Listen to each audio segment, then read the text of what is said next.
अस्सलाम वालेकुम जी, मेरा नाम डॉक्टर स्वाति है। मैं जच्चा बच्चा .com की तरफ से आपके पास हाजिर हूँ। तो आज का जो टॉपिक है डिस्कशन का, वो तो है प्रेगनेंसी एंड एंटीनेटल विजिट्स के ऊपर।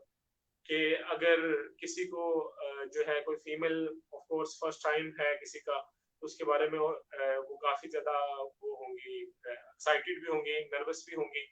तो इसको जानने के लिए तो आज हमने स्पेशल सेशन अरेंज किया डॉक्टर मिर्जा के साथ।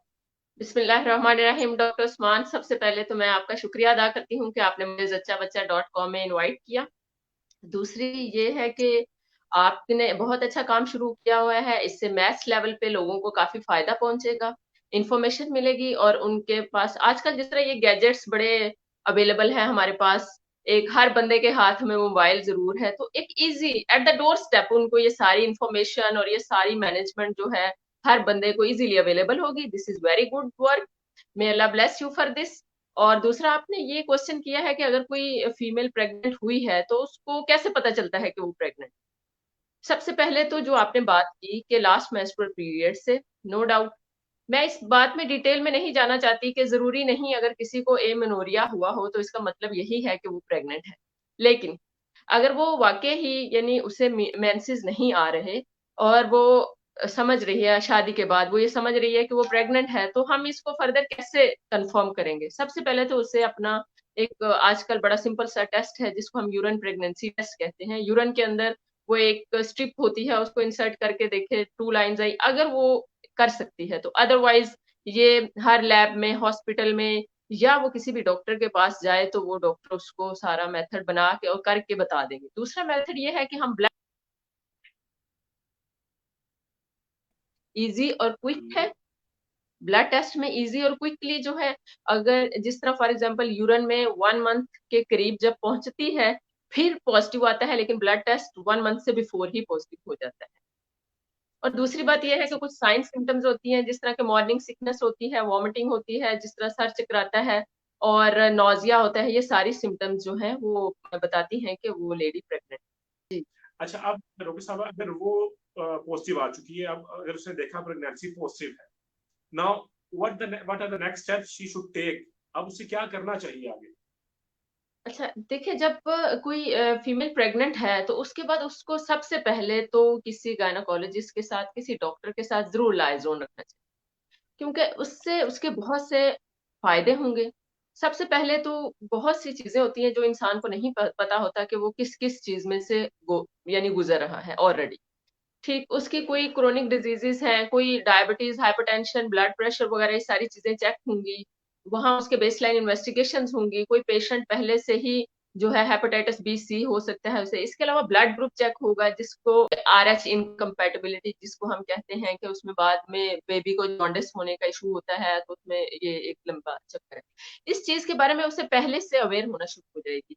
अब सबसे पहले जब वो आएगी उसे डॉक्टर के साथ रब्ता करना चाहिए। जिस तरह आपने जच्चा बच्चा .com भी वेबसाइट इसी पर्पस के लिए शुरू की हुई है, इसमें वो डॉक्टर्स के साथ लाइजन रख के अपॉइंटमेंट वगैरह भी ले सकती है।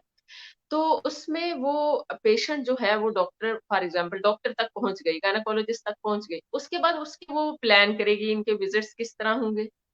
उसके बाद उनका वो अल्ट्रासाउंड करके देखेंगी कि कार्डियक एक्टिविटी मौजूद कितनी देर हुई है। तो सबसे पहले जो काम है प्रेगनेंसी के बाद, वो तो ये करना है कि आपने अपने आप को किसी गायनाकोलॉजिस्ट के पास जाना है। अगर आपने खुद टेस्ट किया है, आपने कंफर्म करना है गायनाकोलॉजिस्ट के पास जाके। एक दफा कंफर्म हो गया, वहां पे सबसे पहले जो स्कैन करते हैं वो कौन से वीक पे होता है? जो पहला स्कैन होता है वो किस वीक पे होता है? सबसे पहला स्कैन तो अब देखें, अगर करना चाहें तो हम 6 वीक्स पे भी कर सकते हैं। हम बेसिकली आई थिंक 8 वीक्स पे करना चाहिए, क्योंकि हम कुछ चीजें देखते हैं उसमें। हम फीटल पोल्स देखते हैं, कार्डियक एक्टिविटी देखते हैं। अगर आपने 6-7 वीक्स पे करा लिया, फीटल कार्डियक एक्टिविटी नहीं आई, सिर्फ पोल्स मौजूद है, आप परेशान है कि कहीं कार्डियक एक्टिविटी नहीं आई, ये मिस कैरेज ना हो। अल्लाह ताला ने ये सिस्टम बनाया हुआ है कि डिफरेंट वीक में जिस्म के डिफरेंट हिस्से बन रहे होते हैं ना, तो हम जो है वो 7-8-9 वीक्स तक कार्डियक एक्टिविटी की श्योरिटी देते हैं, जिससे हम कहते हैं कि इंशाल्लाह ये एक प्रोग्रेसिंग प्रेगनेंसी होगी, होपफुली एक जो है इंशाल्लाह लाइव बेबी डिलीवर होगा। अगर उसकी यानी लैग है, एक चीज बन रही है दूसरी नहीं बन रही, तो ज्यादातर ये मिसकैरेज में, एक अबॉर्शन में एंड हो जाती हैं कुछ चीजें। इसलिए इन परेशानियों से बचने के लिए बेहतर है कि आप 8 वीक्स पे अल्ट्रासाउंड करवाएं। आप अगर आप वैसे क्यूरियस हैं, जानना चाहते हैं तो आप पहले भी करवा सकते हैं, लेकिन अकॉर्डिंग टू जेस्टेशनल एज जो है उसमें साइंस चीजें नजर आनी चाहिए। हमने बेसिकली प्रेगनेंसी को 3 ट्राइमेस्टर्स में डिवाइड किया हुआ है ना, 3 हिस्सों में, 13 वीक्स ईच जो है। फर्स्ट ट्राइमेस्टर में 12 वीक्स तक जो स्कैन होता है उसको हम डेटिंग स्कैन कहते हैं। तो उसकी जेस्टेशन जो है हम इससे कैलकुलेट करें। अब अक्सर पेशेंट्स आ जाते हैं सेकंड, उनको एलएमपी याद नहीं होती, फर्स्ट ट्राइमेस्टर में अल्ट्रासाउंड नहीं कराया होता, वो 20 वीक्स या उसके बाद आ जाते हैं 5वें 6ठे 7वें 8वें महीने में, एंड पे कहते हैं डॉक्टर साहब मेरी डेट बता दें।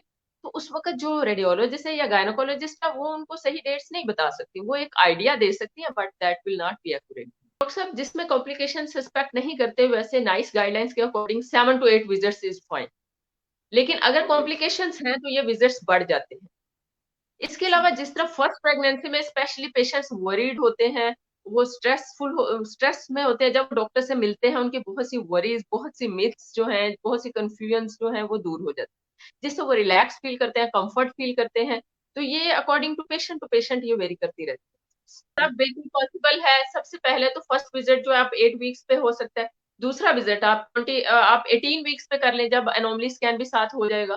ठीक, उसके बाद हमें जो है विजिट वो एंड ऑफ सेकंड ट्राइमेस्टर और थर्ड ट्राइमेस्टर में हुआ, तो आप इनको स्क्वीज भी कर सकते हैं, आप 5 विजिट तक भी ला सकते हैं। वही मैंने कहा ना, पेशेंट वेरी करते हैं।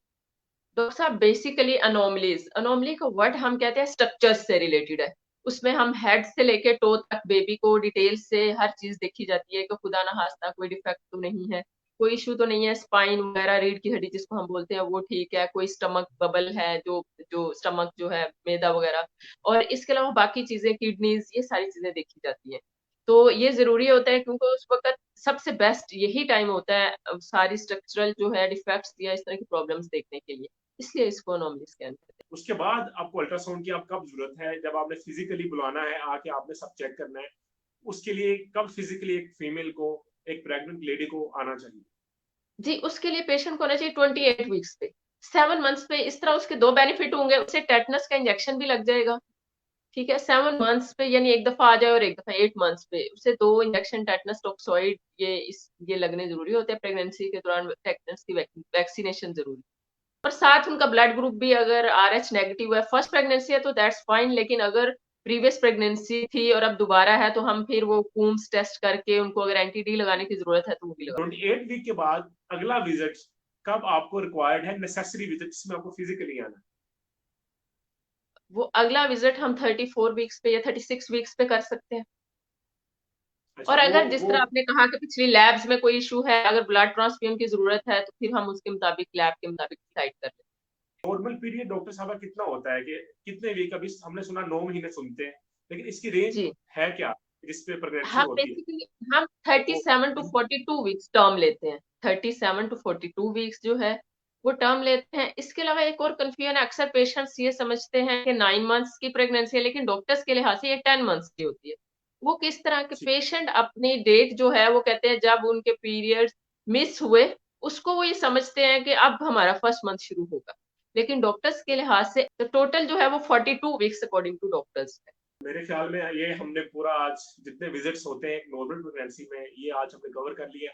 That's enough for today session. कि आज के सेशन में हमने जो डिस्कस किया वो ये डिस्कस किया कि कितने विजिट्स होने चाहिए, कितने नेसेसरी विजिट्स हैं, कि आपको जाके वहाँ पे विद अल्ट्रासाउंड करवाने चाहिए, जाके आपको जो है अपना बेबी का चेकअप भी होना चाहिए, आपको मुकम्मल चेकअप होना चाहिए, और ये और नॉर्मल की हेल्दी प्रेगनेंसी में कितने वीक्स आप एक्सपेक्ट करते हैं। ठीक है, मजीद आपको आपसे डिफरेंट टॉपिक पे भी बात होगी इस बारे में जानने के लिए, क्योंकि हमारा मेन मकसद जच्चा-बच्चा.com का यही है कि लोगों में अवेयरनेस फैलाई जाए, और इसको ये जो सेक्टर है ये बहुत कम एड्रेस है हमारा हेल्थ केयर का, इसको बस वो एक तरह टैबू बनाया हुआ है।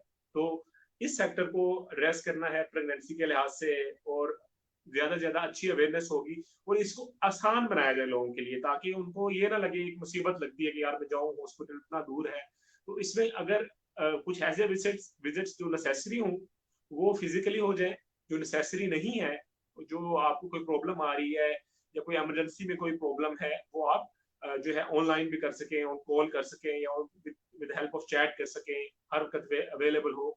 तो इसी के लिए जच्चा-बच्चा.com का जो है वो बनाया गया था। उसमें जो हम पैकेजेस दे रहे हैं उसके अंदर भी ये सारे फीचर्स मौजूद हैं। Thank you so much doctor साहबा, इंशाल्लाह फिर आपसे नेक्स्ट टाइम मुलाकात। Thank you.